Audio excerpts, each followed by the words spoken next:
warahmatullahi wabarakatuh. Bismillah, alhamdulillah, salatu wassalamu ala rasulillah Sayyidina Muhammad ibn Abdillah, la hawla wa la quwata illa billah. Amma ba'du. Hadratil kiram, para alim, para ulama, para asatid, para asatidah, pada seluruh cendekiawan, pada seluruh bapak ibu, khususnya di SMP Unggulan Nahdlatul Ulama Jagung, dan kepada murid-murid siswa-siswi SMP Unggulan Nahdlatul Ulama yang sangat saya cintai. Alhamdulillah pada kesempatan ini saya dapat menyampaikan materi terkait dengan Ramadan, karena kita kurang 16 hari sudah menginjak bulan yang sangat mulia, bulan yang ditunggu-tunggu seluruh umat muslim di dunia, sehingga mulai saat ini kita mempersiapkan diri mental, fisik, dan kekuatan untuk menghadapi, untuk beribadah kepada Allah Subhanahu wa Ta'ala yang maksimal dan efektif.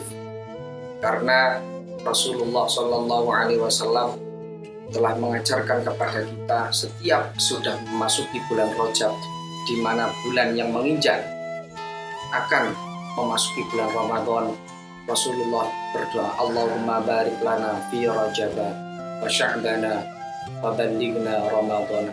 Ya Allah, berkailah kami bulan Rajab, di bulan Sya'ban, dan semoga Engkau menyampaikan kepada kami bulan Ramadan. Itulah doa Rasulullah SAW yang dicontohkan kepada kita, agar kita semua senantiasa untuk berdoa memasuki bulan Ramadan dan bisa beribadah secara maksimal. Anak-anakku dan semua pemirsa yang menyaksikan video live streaming ini, perlu kita ketahui bersama, bulan Ramadan merupakan bulan yang tidak asing lagi bagi semua umat muslim yang ada di dunia. Bahkan umat-umat beragama lain memahami bahwa bulan Ramadan itu merupakan bulan yang sangat dimuliakan oleh muslim di seluruh dunia, khususnya di negara kita, negara Indonesia. Di dalamnya banyak sekali dalil-dalil, keterangan-keterangan yang masyhur, yang populer. Setiap Ramadan dijelaskan oleh para dai, oleh para guru-guru kita tentang bagaimana kemuliaan dan ibadah-ibadah yang utama ketika memasuki bulan Ramadan. Terutama ketika kita memasuki bulan Ramadan, dai selalu menyebutkan hadis Rasulullah Shallallahu Alaihi Wasallam, ketika seseorang berbahagia, senang dengan datangnya bulan Ramadan, hanya sekedar senang saja, maka Allah memberikan jaminan yang tidak kecil. Man fariha bidukhuli Ramadan haramallahu jasadahu alaihi. Allah akan mengharamkan jasadnya seseorang yang suka terhadap masuknya bulan Ramadan, jasad untuk diharamkan masukkan dalam neraka Allah. Itu hanyalah sekedar berbahagia. Belum ketika manusia itu melakukan sesuatu yang mencerminkan fleksibilitas dirinya untuk mengaplikasikan kecintaannya kepada Allah, yakni la'allakum tattaqun, tujuan dari puasa itu sendiri. Karena Allah Subhanahu wa Ta'ala berfirman, ya ayyuhalladzina amanu kutiba alaikumussyam kama kutiba alal ladzina min qablikum la'allakum tattaqun. Dalil ini sangatlah populer setiap bulan Ramadan datang, yakni ketika kita melihat bersama-sama, cari referensi di beberapa kitab, salah satunya adalah kitab Tafsirul Jalalain, menyebutkan ya ayyuhalladzina amanu kutiba alaikumussyam kama kutiba alal ladzina min qablikum la'allakum tattaqun. Wahai orang-orang yang beriman, ketika kita dipanggil oleh Allah, wahai orang-orang yang beriman. Jadi ketika orang bisa melakukan puasa, dia mempunyai keyakinan, dia percaya bahwa Allah itu Tuhan mereka, sehingga ketika diperintah oleh Allah kutiba alaikumusiyam, kalau di dalam tafsir Jalalain disebutkan furidho alaikumusiyam kama kutiba alal ladina min qablikum, diwajibkan atas kamu semua untuk berpuasa kama kutiba alal ladina min qablikum, sebagaimana kewajiban ini telah diwajibkan oleh Allah terhadap umat-umat sebelum Nabiullah Muhammad SAW. Karena ajaran-ajaran Nabiullah Muhammad SAW tidak terlepas dari ajaran-ajaran nabi-nabi sebelum Nabi Muhammad, seperti Nabi Ibrahim, seperti Nabi Musa, seperti Nabi Adam, bahwa agama Islam ini adalah agama yang diteruskan dari agama-agama Nabi, termasuk salah satunya adalah berpuasa. Makanya disebutkan di sini kama kutiba, sebagaimana telah diwajibkan alal ladina, kepada orang-orang min qablikum, sebelum kamu semua. Sebelum kamu semua. Minal umam, di sini diperjelas minal umam, dari beberapa umat. Umat Nabi Adam, umat Nabi Musa, umat Nabi Isa, ini telah diwajibkan bagi mereka untuk berpuasa. La'allakum tattaqun, dengan tujuan apa Allah memerintahkan kepada mereka untuk berpuasa, yaitu la'allakum tattaqun. Sedangkan lafaz tattaqun ini merupakan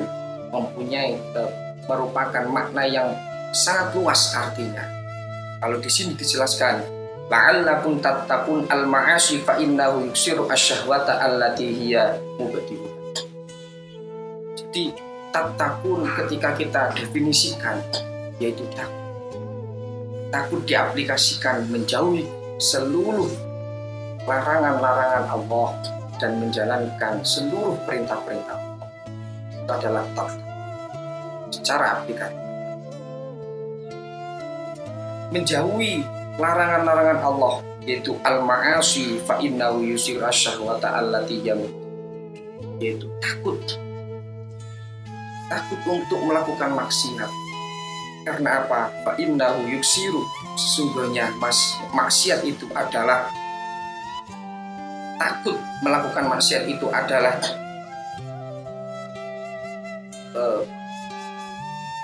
karena puasa itu merupakan menghilangkan syahwat.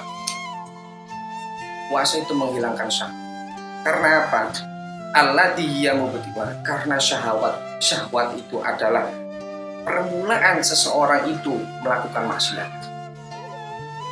Jadi di sini jelas ketika kita merasakan puasa, lapar rasanya perut kita, lemas badan kita, tapi bukan berarti lemas iman kita.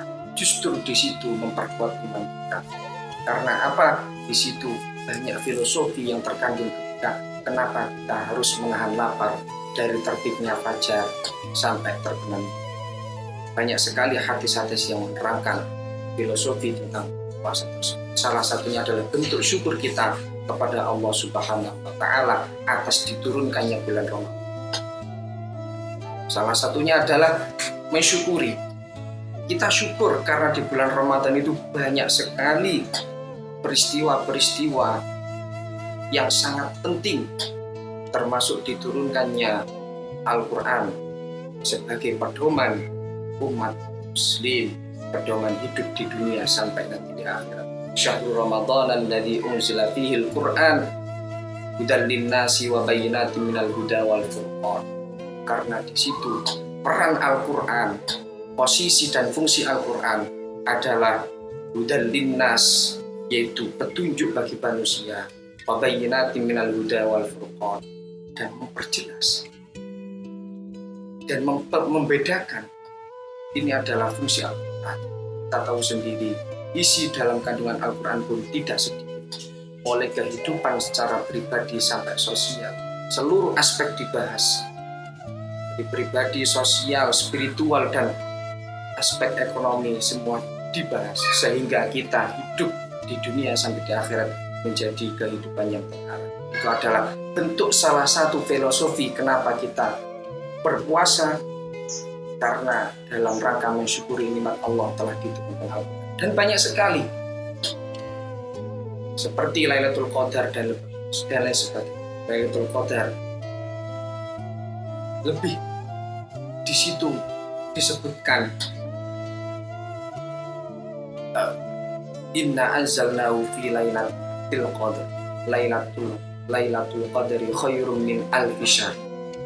Lailatul Qadar itu lebih baik dari 1000. Kita bayangkan umur kita, umur Nabi Muhammad SAW, umat-umatnya 75, 80 itu adalah umur-umur yang sudah mendekati kematian. Sedangkan di sini lebih baik dari 1000 bulan. Kita bayangkan 1000 bulan itu berapa? Kalau dihitung 83 tahun, kita belum tentu hidup selama itu. Karena rata-rata seseorang itu wafat di umur 70 itu sudah tua dan kesehatan sudah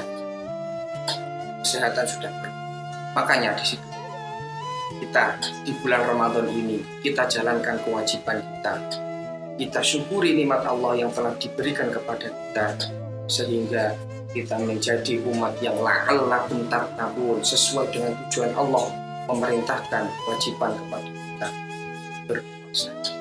Mungkin hanya itu saja yang bisa saya sampaikan. Nanti keutamaan bisa disampaikan pertemuan selanjutnya. Semoga ini bermanfaat kepada semua yang ikut serta menyaksikan video ini, dan khususnya kepada siswa-siswi SMP Untulan. Mari kita berpuasa, mari kita bersyukur, kita fokuskan tenaga, pikiran, dan mental kita menghadapi bulan Ramadan. Itu saja dari saya akhiri. Walafu minkum Allahul muwaffiq ila aqwamit thoriq ila shiratal mustaqim. Wassalamualaikum warahmatullahi wabarakatuh.